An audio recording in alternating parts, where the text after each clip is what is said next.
हाय दोस्तों, मेरा नाम दीपाली है। आज मैं आपको कक्षा 12 का समाजशास्त्र का सेकंड चैप्टर पढ़ाने वाली हूँ, जिसका नाम है भारतीय समाज की जनसांख्यिकीय संरचना। इसमें इम्पोर्टेंट पॉइंट्स मैं आपको बताऊंगी। पहला है जनसांख्यिकी का अर्थ। जनसांख्यिकी का अर्थ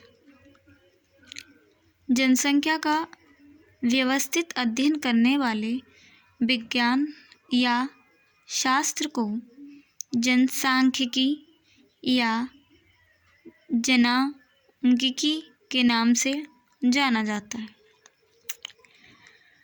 कहने का मतलब है जनसंख्या का व्यवस्थित अध्ययन जिसके अंतर्गत होता है, या जनसंख्या का अध्ययन अच्छे तरीके से, व्यवस्थित तरीके से जिस विज्ञान या शास्त्र के अंतर्गत होता है, उस विज्ञान या उस शास्त्र को जनसांख्यिकी या जनांगिकी के नाम से जानते हैं। जनसंख्या के लिए अंग्रेजी में डेमोग्राफी शब्द इस्तेमाल होता है। इस शब्द की उत्पत्ति या व्युत्पत्ति यूनानी भाषा के शब्दों के मिलने से हुई है। कह सकते हैं कि एक शब्द है डेमोग्राफी, ये अंग्रेजी शब्द है। इसकी उत्पत्ति यूनानी भाषा के शब्द से मिलने से हुई है। ये शब्द है डेमोस तथा ग्राफीन। इन दोनों शब्दों का अर्थ है क्रमशः जन या लोग। डेमोस तथा ग्राफीन का मतलब है जन या लोग तथा वर्ण। जन या लोग डेमोस के लिए तथा ग्राफीन वर्ण के लिए यूज़ किया गया है। अतः हम कह सकते हैं इसका अर्थ है लोगों का वर्ण। अतः सम्मिलित रूप से दोनों शब्दों का अर्थ है लोगों का वर्ण। इस विश्लेषण के आधार पर कहा जा सकता है कि जनसांख्यिकी का आशय उस विज्ञान से है जिसमें जनसंख्या का व्यवस्थित अध्ययन किया जाता है। हम कह सकते हैं इन सब चीज़ों के आधार पर कि जनसांख्यिकी वह विज्ञान है जिसमें जनसंख्या के व्यवस्थित अध्ययन, अच्छे तरीके से जनसंख्या का अध्ययन किया जाता है, वह विज्ञान है जनसांख्यिकी। और व्यावहारिक रूप से हम कह सकते हैं कि जनसांख्यिकी वह व्यवस्थित विज्ञान है। व्यवस्थित का मतलब होता है कि जो चीज़ एक अच्छे तरीके से, अच्छे सलीके से हो, मतलब अच्छे तरीके से रखी गई हो।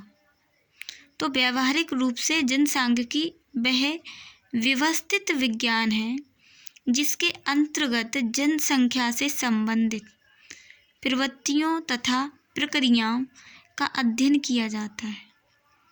व्यावहारिक रूप से हम कह सकते हैं जनसांख्यिकी वह है जिसके अंदर या जिसके अंतर्गत जनसंख्या से जितनी भी संबंधित सब कुछ होता है, जैसे प्रवृत्तियाँ, प्रक्रियाँ या प्रवृत्तियों या प्रक्रियाओं, कुछ भी कह सकते हैं।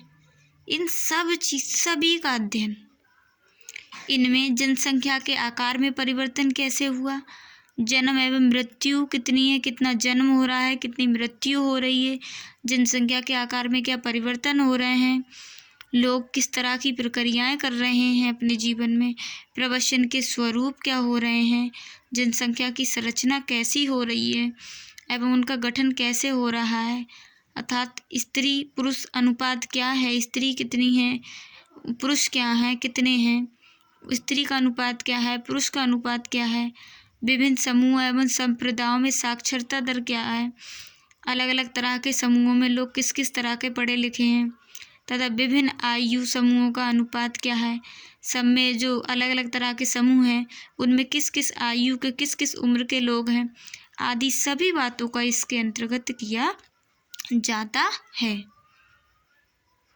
तो दोस्तों, मैंने जनसांख्यिकी का अर्थ बताया। ये मेरी पहली वीडियो है। आप मुझे ये बताना इसमें कमेंट करके कि मेरी क्या गलतियाँ रहीं, जिसे मैं आगे आने वाले वीडियोज़ में अपनी गलतियों को सुधारूँगी। और अगर मेरी वीडियो आपको अच्छी लगी हो तो लाइक करना और कमेंट करना।